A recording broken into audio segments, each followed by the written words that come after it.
Hi, Josh here to talk about my games played in March of 2026, starting with video gaming. And I've really only been playing one video game. That continues to be Enshrouded. I've talked about it a bunch the past couple months, so I won't have much to say about it this month. I hate to admit how many hours I have into it now, because I really am kind of embarrassed at the amount of my life I've been wasting playing this video game. But I'll always be honest with you, so I will let you know that I'm at 230 hours in Enshrouded now, which puts it at my second most video game played of all time, and is rapidly heading towards number one. Right now my most played game is Assassin's Creed Odyssey, which I have 260 hours into, I think. And my third most played game, even if I combine Subnautica plus Subnautica Below Zero, that still I think has it in third place behind Enshrouded. So yeah, 230 hours so far, and despite that, I've only kind of explored and completed maybe 1/3 of the whole map. And not only that, but that's just the map that's available for early access. There are portions of the map on all four sides that are still out of bounds because the game isn't in full release yet. So I only have about 1/3 of the pre-release map completed at 230 hours, which is wild. It's just a massive game.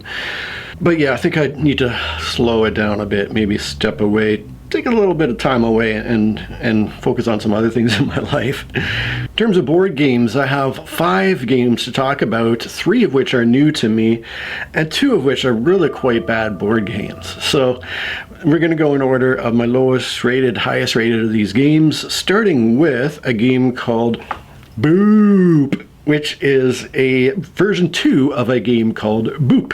As I understand it, besides the look of the games, they are functionally identical, other than BOOoop adds a different minor small element that you can add in, which involve ghost cats on the map. Now, before I start my rant, I need to throw in my caveat of the fact that I've only played this game 3 times. So this is first impressions stuff. I've played it twice with the original BOOoop rules without the ghost cat, and only 1 time with the full BOOoop ghost cats. So take my criticisms with however much salt you need to take them. I'm not going to begin every sentence of this review with, in my very limited experience so far, my opinion is, because that's just where I'm at right now. But I really think this is a bad design for several reasons. The first is the game title, which can be hard to search up because it is capital B, capital O, small o, small p, period is the full searchable title on BoardGameGeek if you're trying to find this one. Minor issue really, but problem number 2 is the theme of the game. Obviously it's a very cutesy Halloween kitten theme with cartoonish, fun, cute artwork that is in complete contrast to the highly tactical, no luck, somewhat chess-like play. And I say chess-like just because it seems that we compare all 2-player, highly tactical, no luck games to chess. In no ways is it really similar other than that. But any family with small kids seeing this little game on the shelf with the cute title and cute cats on it, who picks it up to play with their family, might be a little surprised by the very tactical nature of it, although to their credit they do put on the box a very thinky game. I don't know why they put thinky in quotes, but they say a very thinky game for 2 clever scaredy cats, so they do mention that it's a very thinky game.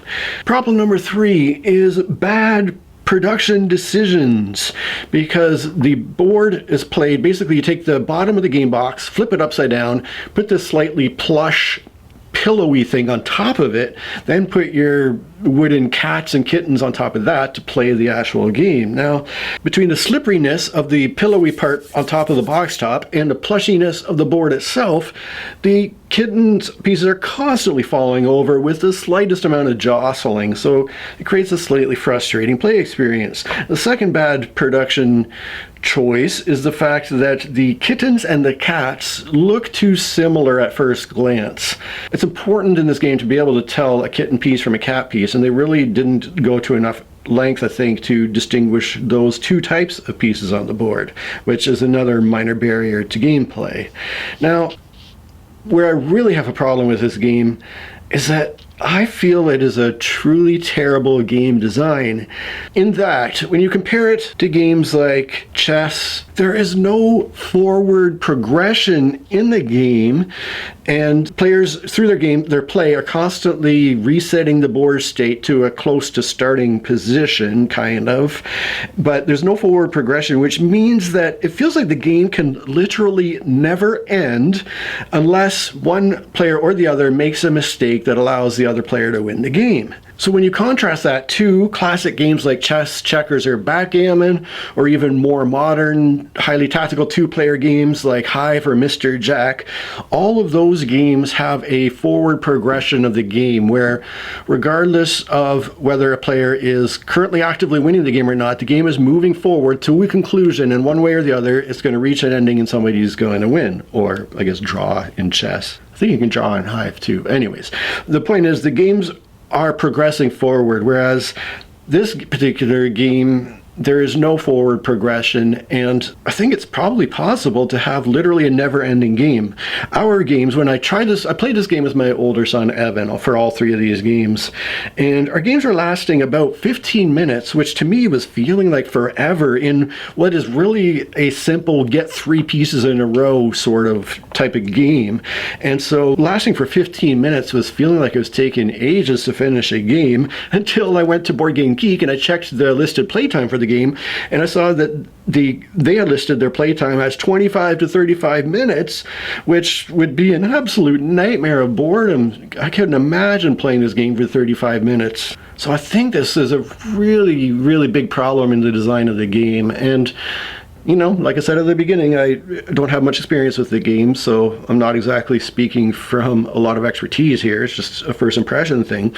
In terms of the addition of the ghost pieces in this version of the game compared to the original BOOoop, adding the extra variables to track is kind of good in that it makes it more likely that one player will miss something and make a mistake, which will allow the other player to win and end the game.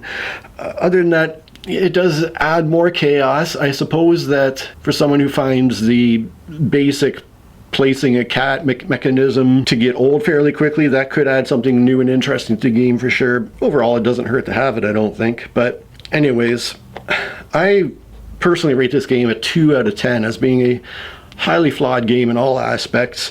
Evan, on the other hand, gave it a 9 out of 10.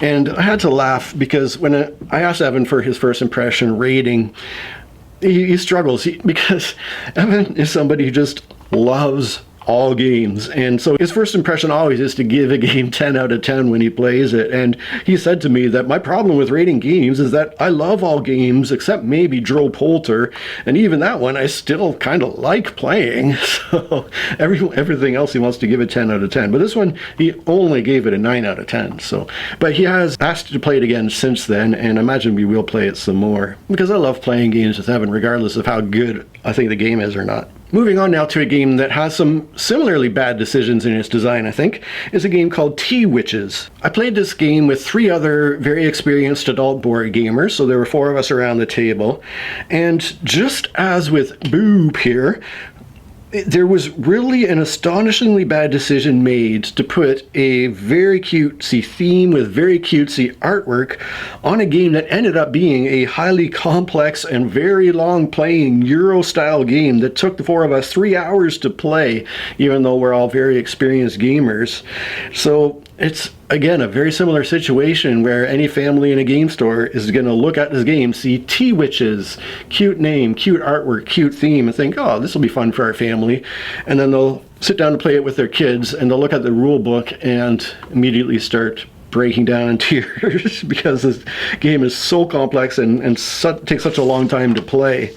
And again, I really think the game design is pretty bad. In this case, player turns take ages, and the worst part of that is you can't pre-plan your own turn ahead of time while the other players are going through their turns because the boards fate will very likely change just before you need to take your own turn.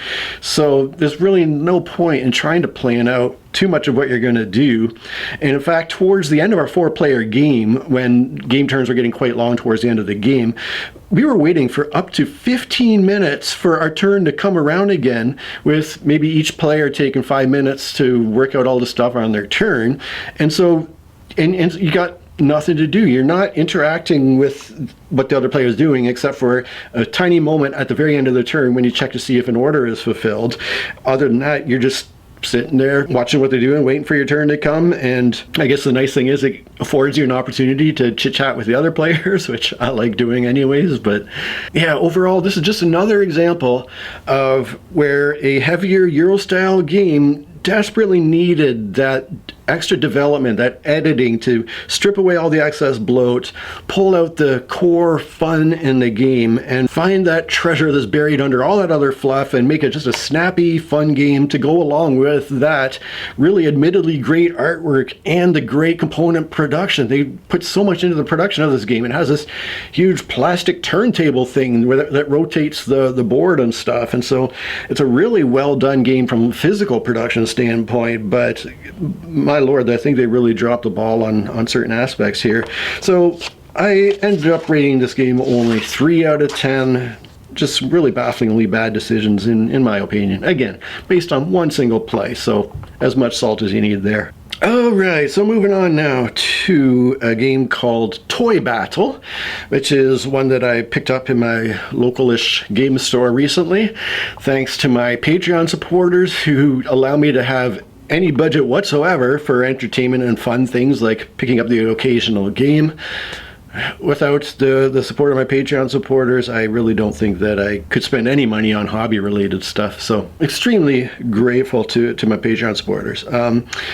I picked up Toy Battle because Evan, like I mentioned, really enjoys these 2-player, very tactical, low-luck games, like I mentioned with BOOoop.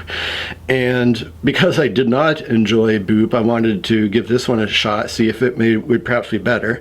Obviously, it's ranked higher in this list, so it is better. But Evan and I played 4 games back-to-back, one of which did end quite quickly, due largely to me having a very good tile draw for my starting tiles during the setup of the game.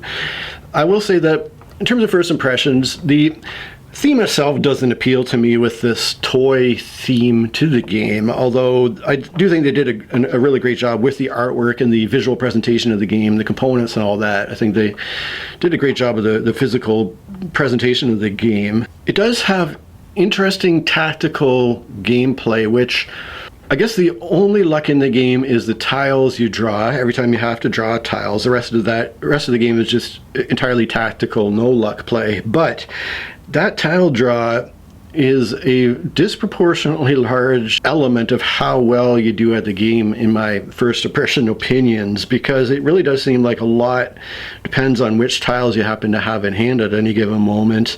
So while I did enjoy playing it with Evan, I don't feel like the game itself really has enough depth or a real spark that draws me into the game itself. Yeah, I was hoping for a little more from it. It did fall a little flat with me. I rate the game 6.5 out of 10. Evan enjoyed it a lot. Again, he wants to rate every game 10 out of 10. This one he gave a 9.8 out of 10, so he thought very highly of it. What was funny is each individual toy character you have on the board comes with a different special ability, and Evan was laughing at the captain's ability, this soldier who's called the captain. And this captain's ability is when you play the captain, you can then immediately take another character tile from the board and play that one. So Evan was like, oh, typical captain, staying back and sending his soldiers forward to die in the battle. Yeah, that's super typical. And he kept laughing at the captain ability, and I was like, hey, yeah, I guess you do understand war pretty well. I'm proud of you, bud. This next game I played with both of my sons. We got back to The Hobbit, There and Back Again, a roll and write game by Reiner the Designer Knizia. This time we played the second adventure. Both boys still absolutely loved the game and are very eager to continue playing through the campaign. I think there's 8 adventures total you can play through off the top of my head. So it's a great little design, super fun to play with the family. I rate it 7 out of 10. Wyatt has given it an 8 out of 10, and this one Evan does give a perfect 10 out of 10. So this one has been a big hit with the boys. Before I go on to my best game of the month, I will say that this video is brought to you by the joy of not downloading betting apps. Not gambling, the best way to not lose your money. Alright, moving on to the number one game, and this is an all-time favorite title for me. This is Mr. Jack, a game that I have for years and years ranked in my top 3 games of all time, along with Gloomhaven and War of the Ring, which is kind of funny. We got these 2 giant monster games, Gloomhaven and War of the Ring, and then we have tiny little Mr. Jack here, but such an amazing little, highly tactical 2-player game with a bit of a deduction element in play there. This one is somewhat chess-like in that each of the characters on the board has different abilities, and you're trying to move them in very tactical, clever ways. It is strictly a 2-player game, and it's one of those games that isn't super hard to learn, but actually playing the game well requires a lot of thought and a lot of careful play. I asked Evan if he wanted to learn it, and he was eager to do so. So we actually played this 4 times in the month. We each played twice as the Jack player, twice as the Inspector player. It is significantly harder to win the game as the Jack player, especially for new players. And until you know the game really well, it can be awfully difficult to win as a Jack player. So that's something to keep in mind for new players in particular. The nice thing, I guess, about that imbalance is when I'm playing as the Jack player, even though I'm hugely experienced with this game. In fact, back in the day, this game had a really great online implementation where you could play Mr. Jack online, and it was really well done, and I played it a ton. They had worldwide rankings, and I was ranked pretty high in those worldwide rankings at the time there. And so even though I have all that experience with this game, I can play as the Jack player, and Evan can still have a decent chance to win as the Inspector, which he did at least one time. So I guess if you want to say there's a good thing about that imbalance, that would be it. I rate Mr. Jack, I guess, 9.5 out of 10.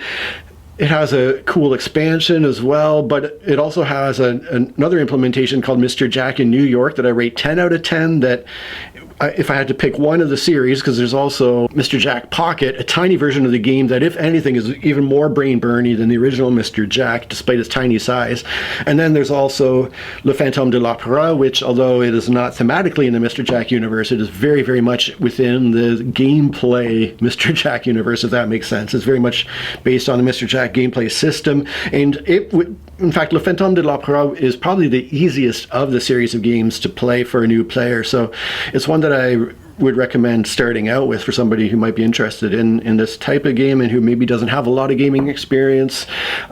I was in fact going to play Le Fantôme de l'Opéra with Evan instead of Mr. Jack until Evan reminded me that I had actually played it with him already years ago, which I had no recollection of, so it must have been quite a while back. So he must have been a decent amount younger when I did pull out Le Fantôme de l'Opéra with him. But knowing that, we jumped straight to Mr. Jack. But yeah, anyways, of those series, like I said, Mr. Jack in New York is my personal favorite, even though it is the hardest to play because the abilities allow you to manipulate so much of the terrain even on the board and the board state itself that it's even more thinky than all the other games, which are already kind of a brain burn. So anyhow, Evan rates it only 9.5 out of 10, so lower than Toy Battle, but I guess higher than BOOoop. And his comment was that he does enjoy playing Jack a lot more than playing the Inspector. He said it's a lot more exciting to play as the secret identity player. So the Inspector is trying to discover the identity of the Jack player and capture them before time runs out, whereas the Jack player is trying to avoid detection, avoid capture, and maybe even escape from the board in a rare escape win, which is very hard to pull off. But yeah, so in contrast to the fact that it's easier to play as the Inspector for a new player, Evan says it's a lot more fun to play as a Jack player, so there is that. But regardless, I was super excited to play one of my all-time favorites for the first time in several years. It's been a long, long time since I've had a chance to play Mr. Jack, and it was super fun to be able to do so, especially with my son, who also enjoyed it a lot. And that's it for my games played in the month of March. As always, do let me know what you've been playing. What have you especially been enjoying? Are there any titles you're anxious to get to? I'd love to hear all about it. Thank you so much for watching. I appreciate you. Cheers.